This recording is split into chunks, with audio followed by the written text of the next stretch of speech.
everyone, and thank you so much for joining us here today at the University of Calgary. In addition to being Alberta's Minister of Health, I am also the MLA for Calgary Varsity, which is home to this incredible university. It is a real privilege to represent the people, businesses, and organizations who make this constituency of Calgary Varsity so vibrant. I'd like to welcome Premier Kenney and Minister Schweitzer, as well as Minister Panda, here this morning. Also joining us, we have University of Calgary President and Vice Chancellor Ed McCauley, as well as Barry Sanders, Scientific Director of Quantum City. Also from the University of Alberta is Alan MacDonald, Vice President of External Relations, and we're also really pleased that Nitin Rakesh, Executive Director and CEO of Emphasis, could join us here today. The University of Calgary has long been a source of high-quality post-secondary learning and world-class research. This institution is a vital component of our province, and an announcement like today only highlights that value. Thank you, President McCauley, for hosting us here this morning. It's always great to have the opportunity to spend some time here on campus. I also want to say thank you to Nitin for coming this morning. I know it's already been an exciting week for you in the grand opening of your new Calgary office earlier this week. We're looking forward to watching how Emphasis continues to help Alberta's tech sector grow and attract even more talent. Every day, it is harder to ignore just how well Alberta's tech sector is doing. It seems like every day there's new news of investments and new companies and growing talent. And on that note, I would like to invite our Premier forward to share even more about the growing tech industry here in Alberta. Premier? Thanks, Jay. Cheers. Thank you. Thank you very much, Jason, for welcoming us here to the University of Calgary Varsity, and thank you as well to Ministers Panda and Schweitzer for joining us. Thank you, President McCauley, to you and your team, as well as reps from universities of Alberta and Lethbridge, and to Nitin Rakesh, the CEO of Emphasis. Thank you so much for joining us here, not just in person, but in partnership, and congratulations on the big step forward earlier this week on officially opening the Emphasis office here in Calgary. I'm so excited to be here at the Schulich School of Engineering at the University of Calgary, which is one of the country's great schools of engineering, from which have come amazing innovations that have driven the Alberta and the Canadian economies, increasingly are to be at the cutting edge of environmental performance and, of course, for decades in responsible energy production. But today, to focus on another major step forward in the exciting story of Calgary's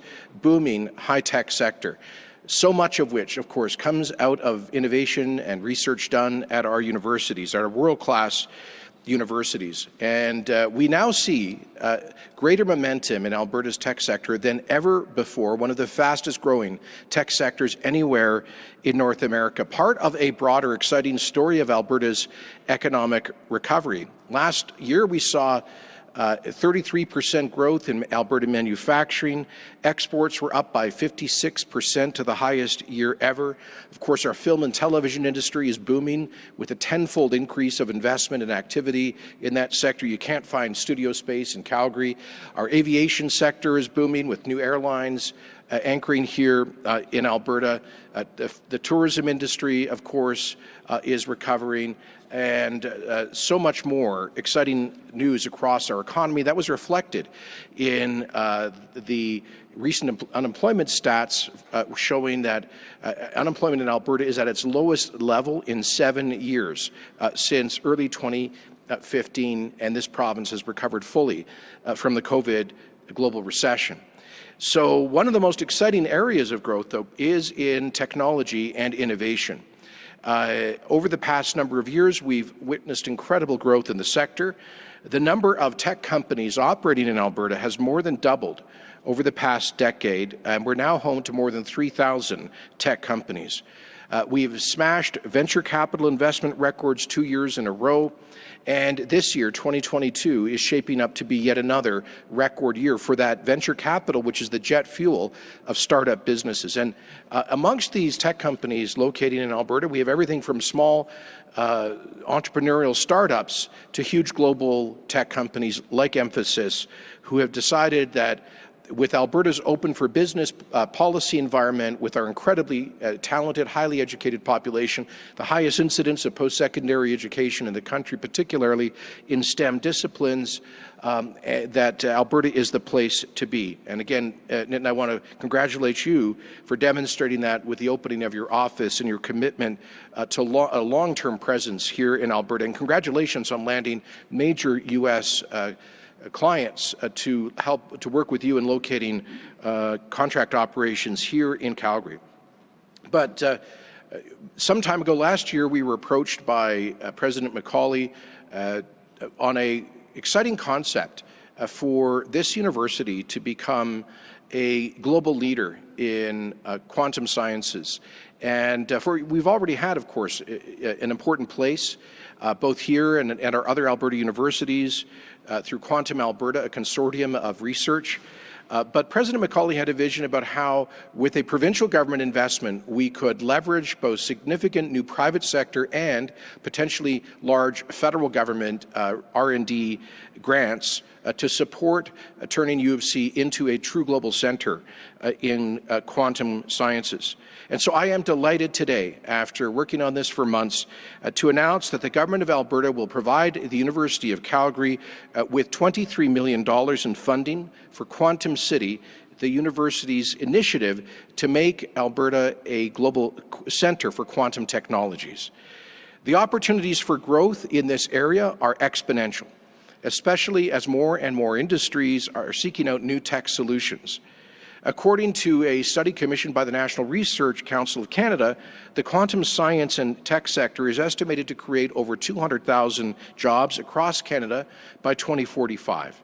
And we are committed to making sure that Alberta is poised to take full advantage of that growth.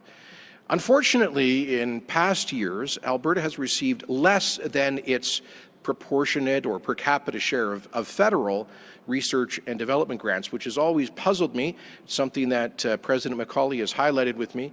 Given that Alberta contributes over a huge net $20 billion a year through our federal taxes to Ottawa, and we have world-class institutions, it's critically important that those institutions get their fair share, in fact more than that, to reflect initiatives like this. So we very much hope that this grant by the Government of Alberta will leverage significant federal investments as well.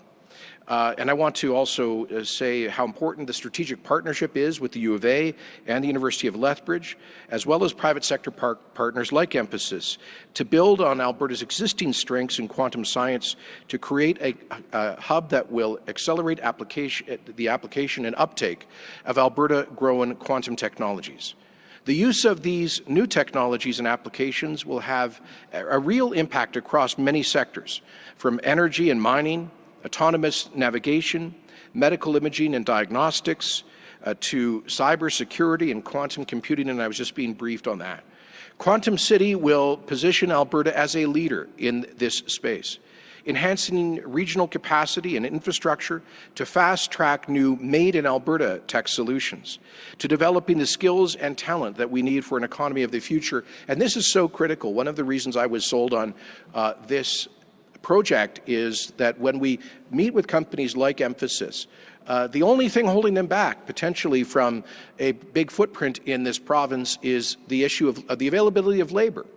And with a population of 4.5 million, we simply don't compete with countries like India with a population of 1 billion when it comes to availability of labor. So it's important, so critically important, that we have programs like this turning out students with relevant skills from our universities that can go on to be hired by the growing private sector tech companies in this province. So a few months ago, Minister Schweitzer unveiled Alberta's full technology and innovation strategy. That strategy is part of the province's plan to further growth in the sector, and one key part of it is quantum science.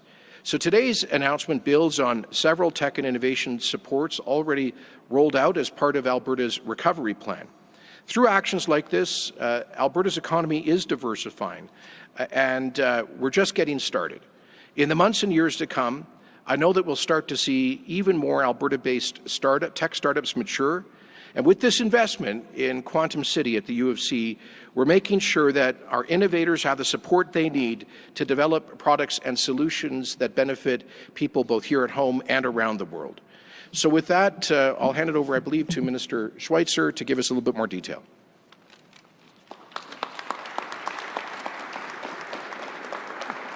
Thank you so much, and thank you to everybody for being here today for this exciting announcement about Quantum City and the future of our province.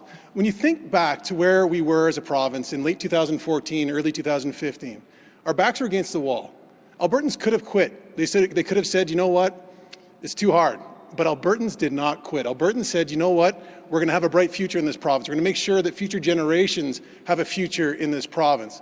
And with the diversification of Alberta's economy, in particular the acceleration of that diversification over the last 2 years, and with a focus on the technology and innovation strategy here in Alberta, Alberta is now known as a tech hub, not just in Canada, but internationally as well. And the investment here made today by Emphasis in establishing their office here in the city of Calgary is a testament to that.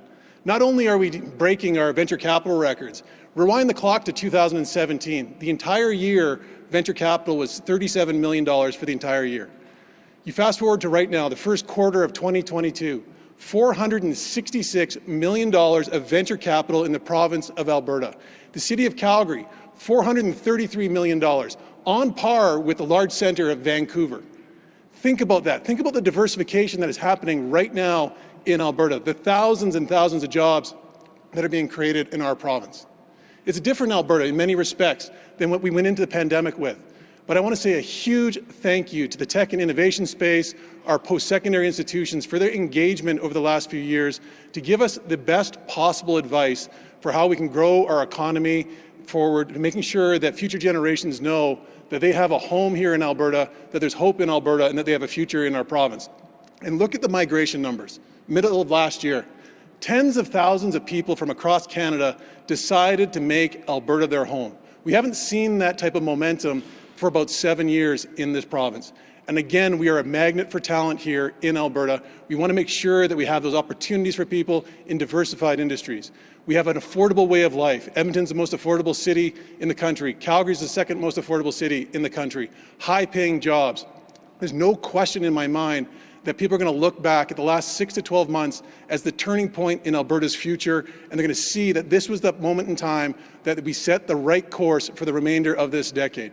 So it's really exciting when I think back to how we've collaborated, how we've built this recovery plan for Alberta generations. It's truly an exciting opportunity, and this is going to be Alberta's decade. Now, I want to think about that Team Alberta approach. You know, when our backs were against the wall, this entire province came together in a way that we haven't for many generations. You've got University of Alberta at the table here, University of Lethbridge, and University of Calgary all partnering together here with this new initiative focused on technology, quantum sciences, also complemented with our leadership in artificial intelligence and machine learning. We are going to generate the talent that's necessary to take advantage of all of these economic opportunities in our province. This is an opportunity as well for all the young people. I see some young people here as well watching. There's an opportunity for you to disrupt the world, create big companies, think differently than anywhere else in Canada, because here in Alberta, we support you. We want you to be successful, and we want you to build that next billion-dollar company. And on that point, is it any question why the fastest billion-dollar company in Canadian history was founded and built in the city of Calgary with Neo Financial? This city is hitting its stride right now. This province is hitting its stride. Alberta is truly back, and we're looking forward to this partnership. I'm going to turn now. I know we have a video that's going to give some further details on this. For those of you that aren't familiar with quantum science, you're not alone. I'm a lawyer. I know a Word document when I see it. Quantum science is new, but I think there's going to be a video here that's going to give us some further color.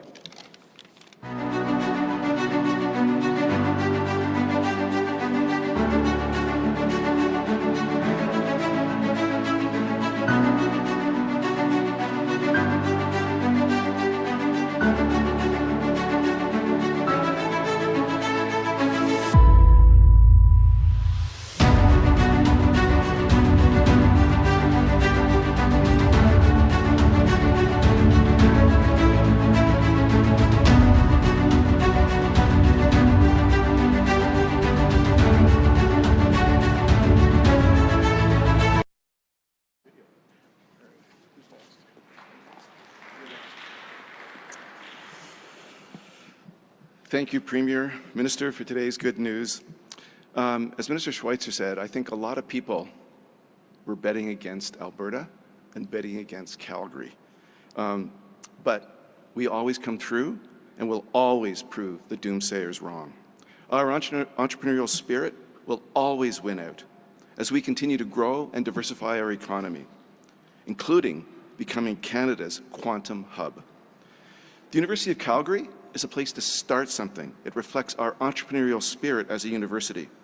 And with Quantum City, we're helping to start something big, really big, with up to 1,000 jobs in the short term, but by 2040, an estimated more than 26,000 jobs across the province here in Alberta, representing a significant share of those global estimates of how quantum science is going to create that next generation of opportunity. It's estimated by 2040 that that sector will bring about $16.5 billion in annual revenue, none of which would be possible without the University of Calgary's, the University of Alberta, and University of Lethbridge leadership in the quantum field. We entered this space more than 20 years ago, and today at the University of Calgary we have 5 quantum technology labs, as well as the Institute for Quantum Science and Technology, which includes 17 research groups and 130 academics across many faculties. We lead the Quantum Alberta Consortium, which includes University of Alberta and University of Lethbridge as incredible partners in the area of computing, sensing, and communication. The exciting possibilities of Quantum City could not have been possible or could not have been imagined without great research universities. We are academic, for sure, but we're also economic drivers, producing the knowledge and the graduates, the talent that the future economy is going to require. So what sounds like science fiction today will sound like a paycheck tomorrow. And ideas become technologies which then become products. And that's what will happen at Quantum City. It will develop talent, it will commercialize technology, and support the development of a vibrant scientific hub, one based right here in Calgary. Because when Emphasis CEO Nitin Rakesh and his team was looking for a place to establish its Canadian hub, he looked at a lot of options, and they could have gone anywhere in Canada. But Nitin and his team settled on here. And on Tuesday, they inaugurated their Canadian headquarters in downtown Calgary. And I want to thank Emphasis for their confidence in us. We've had a tremendous week here with Emphasis and the team, thinking about what we could do together, an incredible collaboration between research universities and one of the leading global supply companies in computing. I know that Calgary, its people and its business opportunities, and I dare say its university, will ensure that you've made the right choice. I also want to thank the Premier and the government in his government for their confidence in us. This investment will grow and multiply. We will leverage this, and it will help Calgary grow and prosper. To you, I say again, thank you so much. And I also want to say thank you for our universities for your recent enrollment expansion announcements.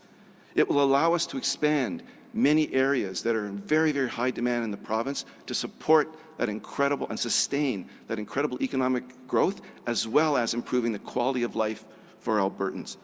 In particular, it will allow us at the University of Calgary to expand our Master of Quantum Computing program, producing more graduates to support Quantum City's expansion, more graduates to start new companies, more graduates to interact with the various industrial sectors, which quantum science has a big role now, but will play an even bigger role in the future, and will help create even more jobs. So, following up Minister Schweitzer's comments, I think that's why it's never a good idea to count Calgary out or count Alberta out. Because research done here doesn't only separate oil from sand, it will create nanotechnology to detect cancer earlier. And the quantum internet to make sending vast amounts of data possible and more secure. The University of Calgary has always reflected Calgary's enterprising spirit, and we will again start something new and exciting in quantum computing. And with our partners, with Emphasis and the government of Alberta, that's exactly what we're going to do. So thank you so much.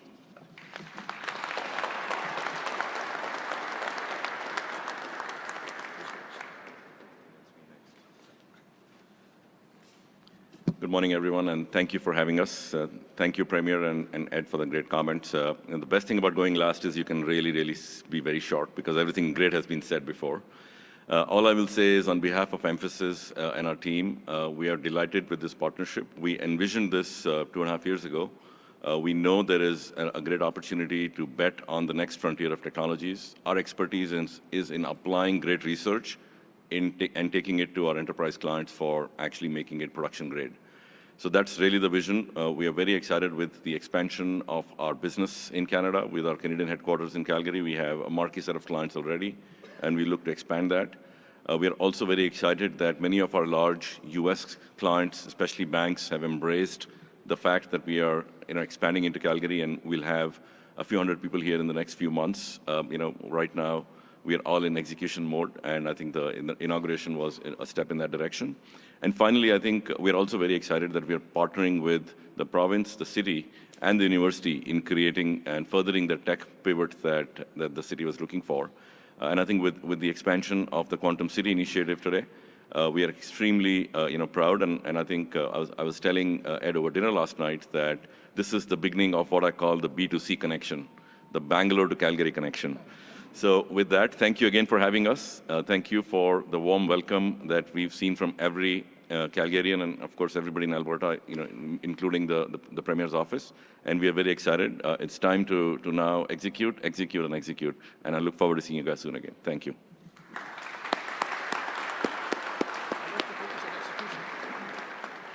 Good morning. My name is Elad McDonald, and I'm the Vice President, External Relations at the University of Alberta. I wanted to say thank you for welcoming me and the University of Alberta to this event. When it comes to quantum research, Alberta's research universities are long-standing partners and collaborators. Our province is home to world-leading expertise in this field, and our post-secondary institutions are paving the way to the quantum future. This infusion of funding from the Government of Alberta will help us bring innovative new quantum technologies closer to reality. As we've heard today, quantum research is about potential. It holds the potential for faster, more efficient, and more secure technology. It has the potential to disrupt sectors ranging from telecommunications and computing to healthcare. And let me give you just a couple examples. U of A researchers are leading advances into a field called quantum sensing. Quantum systems have an exquisite sensitivity to magnetic fields, rotations, temperatures, and pressure. This area of quantum research promises new technologies that cut across sectors. It's helping develop ultra-sensitive detectors for resource production and transportation, precision clocks for high-speed trading, and improved MRIs. Coupled with the U of A's advanced nanotechnology and fabrication facilities, we're positioned not only to develop and commercialize quantum sensing technologies, but also to lead professional development.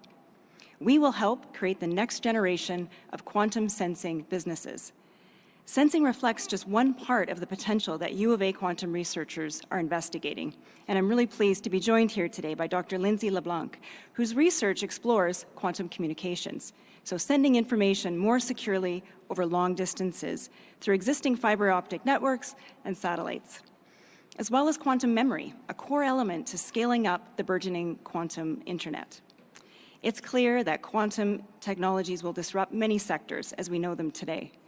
Of course, for that to happen, we also need highly qualified people, as the Premier referred, to lead advances in both industry and research, another role that Alberta's universities are working together to fill. So take the Quanta program. This partnership between the U of A and the U of C is helping to produce industry-ready graduates with the skills, training, and research experience in quantum technologies. We're giving students a quantum edge, and we're equipping the workforce of tomorrow to bring new technologies and innovations into Alberta's workplace. So I also want to echo our thanks to the Government of Alberta for this investment. Together, we're solidifying Alberta's position in the future quantum economy. Thank you very much.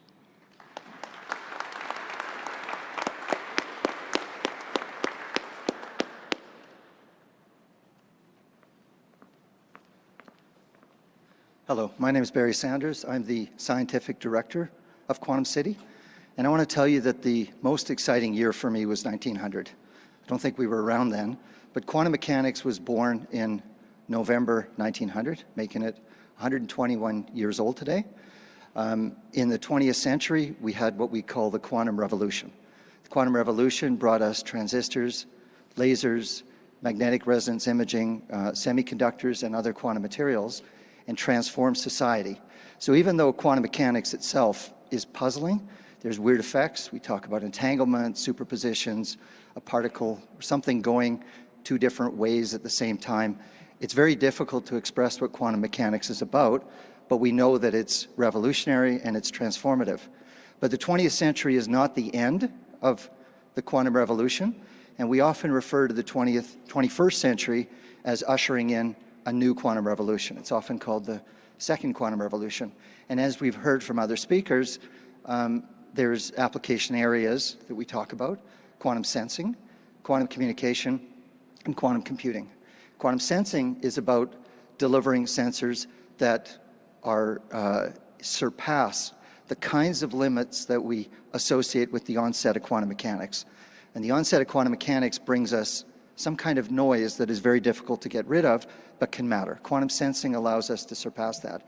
Quantum communication allows us to send what we call quantum information from one point to another. To the public, it's often the most exciting one is teleportation. It brings thoughts of Star Trek and those things, but there is a serious technology of teleportation. And then the one that is the big important area for growth in commercial sector today, and part of this opening partnership, is quantum computing. And the idea of quantum computing is that it's not about making computers smaller or faster. We're redefining what we think of as tractable. So with computers, we think that some problems are easy to solve and some are hard to solve. And some of the hard to solve problems really matter to us. Optimization problems, logistics, supply chain, even questions about how to make a computer compile a program better. These are all hard problems that we refer to as intractable. With quantum, we change the very basis of computer science. So instead of talking about zeros and ones and logical operations like and or not, we replace it by a quantum version where we can have a 0 and 1 in a superposition. So instead of thinking about which way did a particle go, left or right, it can be in both, we can make a 0 and 1 coexist at the same time. The idea of doing that brings us potentially immense opportunity in the way we do computing. So I just want to make sure, if there's one take-home message, it's that we're not about making, in quantum computing, it's not about making better or faster computers. It's about redefining what is tractable to make some hard problems easy. It's a very early stage, and we appreciate the vision from the province, from emphasis from the universities to help us make it happen. And the effort that we have builds on an impressive team. We have, as we've heard, we have University of Alberta, we have University of Calgary, University of Lethbridge. I see Soria Dust sitting in the back who's come over. The three universities. We work with NAIT and SAIT, two polytechnics, to make things happen. And the way I see it is we have a real opportunity to make Quantum City great, to build on the immense talent that we have in the province. And by us Albertans working together on solving the hard problems, on training excellent talent, on bringing in the right companies and starting up our own, we can be a key place for making this second quantum revolution happen. Thank you.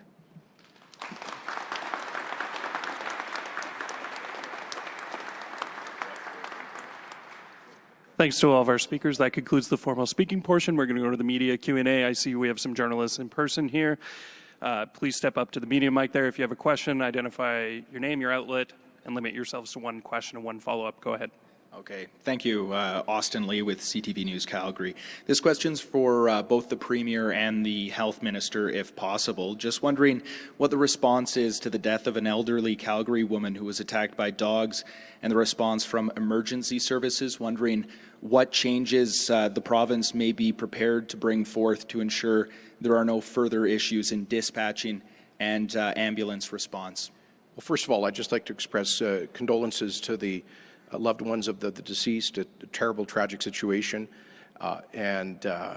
Obviously, the response time was just not adequate. I understand that AHS and the Chief Paramedic are doing an investigation, working with the Calgary Police Service My understanding is that initially it was a police call, which indicated it was not there was not a life-threatening situation. When the police arrived and found out that it was a life-threatening situation, they told 911 that, and they dispatched an ambulance that arrived within 9 minutes. But if there are, they need to get to the bottom of this, find out exactly what went wrong in terms of the communications, so that something like this doesn't happen in the future. And I'd be, perhaps Mr. Copping would have more details. So thank you, Premier, and no further details. Again, I just want to express my deepest condolences for the family. It is, when we initially heard that the timing was approximately 30 minutes, that's unacceptable. Again, as the Premier indicated, in regards to the dispatch calls, it firstly came in as non-urgent. When it came in, it was realized this was an urgent situation. Dispatch was made within the 9 minutes. I've spoken already with AHS. And conversations have been had between my office and the chief paramedics. They're doing a full investigation. We haven't got that in front of us, but you can be rest assured, and Alberta be rest assured that we're going to investigate this fully. Any recommendations that come out of that we can improve the system, quite frankly, we do. We'll take those to heart because people should feel safe in their communities, and this happened not far from here, actually. People should feel safe in the community, so there's other issues in regards to the dogs. But initially, they should feel safe that when the call comes out, help will be there when it's needed. Thank you. Do you have a follow-up? I do. It's on a different topic here, this one for the Premier as well. So documents show that your government disregarded research supporting masking in schools when it lifted the mandate in March. I'm just wondering why. No, the documents don't show that. Mr. McGowan, head of the Alberta Federation of Labour, makes that claim. He's continuing to try to get the courts to force kids to wear masks in schools. The advice we received from the Chief Medical Officer was that there was not sufficient evidence to support mask wearing in schools as a significant, as a meaningful mitigation strategy to reduce viral transmission, but that it did inhibit learning for children. I believe every jurisdiction in North America, I think every jurisdiction in North America and Europe at least, long ago lifted the masking requirements in schools. So Alberta is, our policy is aligned with what I think is the policy all around the world, with perhaps a few exceptions. Thank you. Thank you. Next question. Hello, Dylan Short with Post Media. I'm not sure exactly who this question is for, but I'm just looking for more details on today's partnership. $23 million for the U of C, but there's partnerships with other schools. I guess just on the ground, what does this partnership look like? And I guess how does it assist both companies like Emphasis as well as students coming to the U of C? Great, thank you so much. And I do want to emphasize the Quantum Alberta partnership is very, very significant. The collaboration among our universities is very, very deep. The investment today is really to support talent creation in the province, as well as our ability to deal and create some of these technologies that we hope companies like Emphasis and other companies around the world will take up and support. In that area, it's around building out fabrication facilities that where we can collaborate with industry to prototype, to scale, and test those devices. And do you have a follow-up, Dylan? I do. I believe this is a question for the Premier, but maybe I can get remarks from President McCauley as well. Premier, your government has been criticized in the past for funding of post-secondary schools. I know your government has said that you're getting it more in line with other parts of the province, but I guess just a couple $100 million shortfall over the last couple of budgets. I believe it was raised in the last one a little bit, but just partnerships like this, how far does this go towards, I guess, fixing some of those shortfalls that you've been criticized for? Well, let's cast our mind back to 2019, as Minister Schweitzer did. We had a structural deficit of about $8 billion. We'd run 7 straight deficits as a province. We'd added nearly $90 billion to provincial debt in that period. And that simply could not continue indefinitely. The province couldn't continue to borrow $6 to $10 billion year after year. And so we were elected with a commitment to restrain spending by capping it in real per capita terms. And that's exactly what we did. We engaged Dr. Janice McKinnon to lead an expert panel on Alberta's finances and to recommend ways that we could gradually get back to fiscal balance. She did that in one area that she pointed to where Alberta was spending disproportionately more per capita than the rest of Canada was in post-secondary education, and that the conclusion in her report was that we didn't have the results to justify a significant cost premium.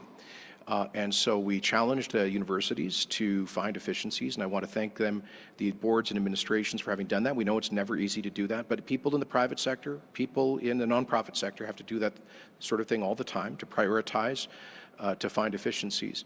Now, the situation, our fiscal context has thankfully changed dramatically since then, and which is why in this year's budget there was an additional $600 million of dedicated funding for in-demand programs at our post-secondary institutions, in addition to which very significant capital investments, and then very focused investments on programs like this. I was at this campus, I think 3 weeks ago, to announce I believe, $65 million investment in expanding the University of Calgary's veterinary school, because there is an acute shortage of, particularly of large animal vets, which is a risk for our important agriculture sector.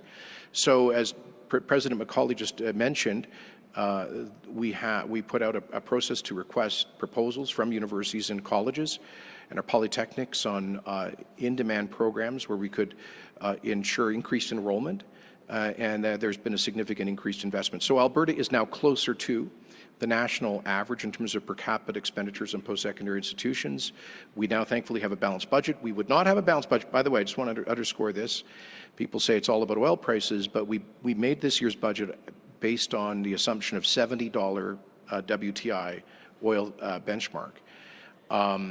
And that if we had not reduced spending from about a 6% annual growth rate to about a 1% annual growth rate, we still would not have a balanced budget at $70 WTI. So, as a province, we should not assume that we're going to have high oil prices forever. We need to maintain some reasonable fiscal discipline. And once again, I'd like to thank the universities, including U of C, for having demonstrated their ability to do that. Thank you. With that, we're going to go to the phones. Operator, can you please put through our first caller? Jaylene Skolsky, CTV. Hi, thank you so much for taking my question. My question is for the Premier Mayor. So he has confirmed he will be submitting a public safety plan to your Justice Minister as asked within the 2-week deadline this morning. He highlighted how the city is working to make the downtown safer, but repeatedly acknowledged that without the province stepping up, the root causes of crime will not be addressed, and they will not be successful in improving safety in our downtown. What is your government doing, or what is your government willing to step up to do to improve safety in Edmonton? Thanks, and apologies to everybody at the university for off-topic questions. It goes with the territory. And I didn't quite hear everything clearly. I think you're asking about the crime situation in Edmonton. As you know, the Solicitor General, Minister Shandro, under the Police Act, directed the Edmonton Police and City to come up with a public safety plan given the alarming increase in violent crimes, particularly in the downtown core. And he has a statutory responsibility under the law to ensure public safety, and that's one of the powers the minister has. The minister and other provincial ministers shortly thereafter met with the mayor and other representatives of Edmonton to discuss these issues. They are obviously complex. A lot of this relates to the addictions crisis and mental health issues. I'm glad to see that Edmonton has begun to listen to its citizens, just I believe yesterday, passing a motion at City Council to make it clear that people cannot consume illegal drugs at transit stops, for example, and cannot engage in antisocial or dangerous behavior. There have been far too many violent crimes committed while just innocent citizens are waiting to board their bus or LRT. So I want to thank Edmonton for having taken that step forward. We have provided increased support to the municipal police services, and we hope that the city will take this as seriously as Edmontonians want them to. Go ahead with your follow-up. Yeah, slightly unrelated, but I wanted to ask you again, Premier, about a recent Angus Reid poll, which found Albertans have the lowest confidence in the RCMP, as well as the lowest confidence in local police forces and the court system when compared to other Canadian provinces. What is your reaction to that? My reaction is that we appreciate the good work of our police services. women and men in uniform who risk their lives to maintain public safety. We owe them all a debt of gratitude, and we owe them adequate resources to do their job. We have seen in recent years a property crime wave in rural Alberta and increasingly serious violent crimes in our downtown urban cores. And this is a challenge for the police. It's a challenge for all of us. So I would say that this is one of the reasons that we've been reviewing the structure of policing in Alberta. I believe, for one, that community policing is the right model, where you can have police officers who come from their local communities, know their local communities, and typically spend their lives in those communities, and who develop relationships with people. The research demonstrates that community policing is the most effective kind of policing. And in much of Alberta, people don't have the benefit of that. While we deeply respect the role of the RCMP and its service, the truth is that as a national police service, there's a constant churn of personnel in many rural communities, and they don't get the benefit of that community policing. We also have issues we need to improve Indigenous policing, which is why we amended the Policing Act last year to make it easier for First Nations to establish on-reserve police services. And we continue to work with First Nations communities on expanding Indigenous policing. And finally, I think if there is that concern, one advantage of a potential provincial police service would be to have civilian oversight, to have our own Alberta Police Commission. The recommendation is to have, for the first time in Canadian history, permanent Indigenous representation on a civilian police commission, and to have a proper complaints process. Right now, for rural Albertans policed by the RCMP, they have no civilian complaint process to go through. They have to go to Ottawa and file a complaint, not under the authority of the Alberta Solicitor General. So we think that there's a lot of things that could be done to improve policing in Alberta, but I think we should take that criticism constructively while recognizing the good work that police do. Thank you, Premier. Operator, could you please put through our next caller? Michael King, Global News. Good morning for the Premier and for the Health Minister. The circumstances surrounding the dog attack are the same concerns that we've seen raised by several municipalities when that consolidation happened. We will obviously never know if the tragic outcome will be different or would have been different, but we do know that the response would have been different. It would have been a co-evaluation between emergency services, not sequential as we saw. Looking back, was consolidation the right move, especially given the relatively small savings the province said it was going to make? I think it was $6 million a year. No, thanks for the question. And again, my heart goes up to the family and the friends of the individual who passed away during this attack. The initial assessment that we've had, and I haven't got a full assessment, but AHS is looking into it, and we'll also look into it on the whole. The dispatch and the report is currently being developed for a final review. But the initial assessment is that that the consolidation of dispatch didn't impact the nature of this call. I do understand that there are some concerns being raised about the 4 recent municipalities we brought in when we consolidated dispatch. Just by way of background, all others for dispatch across the province already had been integrated within health.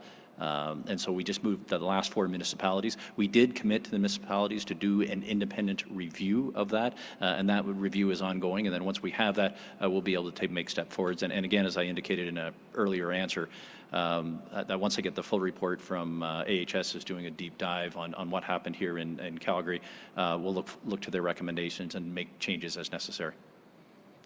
Thank you. Michael, do you have a follow-up? Yeah, obviously you weren't the health minister at the time of the consolidation, and you're waiting on this report here. But having seen these cases, whether they're public or whether or not they've been ones that have been brought to you specifically, what is your assessment of the consolidation? I believe about 6 months in here. So again, on this particular incident that we have in front of us, my understanding is that the consolidation of dispatch had no impact on that, but I'm waiting for the final report. That's the initial report. One of the benefits of consolidation is that we actually have the ability to have, for example, doctors be able to be dispatched into dispatch to do better triage. So there's opportunity for improvement in that regard. And there's also an opportunity to ensure that the standards that are set across the province and the improvements can be made across in other areas of the province will be made in these 4 municipalities as well. So I'm looking forward to the independent review being completed, and then we'll take it from there. Thank you. We have time for one more. Operator, could you please put through our final caller? Mirna Jujkic, France CBC. Hi, thanks for taking my questions. It's for the Premier. Monsieur Kenny, j'espère juste que vous pourriez nous en dire plus sur les résultats auxquels vous vous attendez pour cet investissement de 23 millions de dollars aujourd'hui. Quel retour d'investissement vous prévoyez, que ce soit au niveau vraiment monétaire là, ou plus figuré? Merci de la question. Just to translate, the question is about today's announcement and what fiscal and economic impact we hope it will have. Je crois que tout d'abord, nous espérons que ça va attirer une grande subvention pour la recherche du gouvernement fédéral et les autres investissements du secteur privé. Alors, l'investissement du gouvernement de l'Alberta est le début, effectivement, de nouveau Quantum City, le projet important. Et comme le président Macaulay a dit, nous attendons milliers d'emplois qui seront créés dans cet espace de technologie ici en Alberta jusqu'à 2040. Alors, nous espérons milliers d'emplois, mais c'est plus important au niveau, pour moi, d'attirer l'investissement du secteur privé. Une des raisons pour lesquelles Emphasis a décidé d'établir les quartiers généraux ici était ce projet ici à l'Université de Calgary, le partenariat avec l'université et avec les pourparlers que nous avons avec les autres investisseurs potentiels, c'est les connexions, les liens avec les universités de recherche, les projets comme celui-ci est essentiel. Alors, ça va aider Investissement Alberta d'attirer d'autres investissements des grandes compagnies de technologie. And I basically said that, as President Macaulay indicated, this industry, we expect to see thousands of jobs created here in Alberta through the industry. But more importantly, all of the major tech companies with whom we speak about potential investments in Alberta talk to us about connections to our research universities.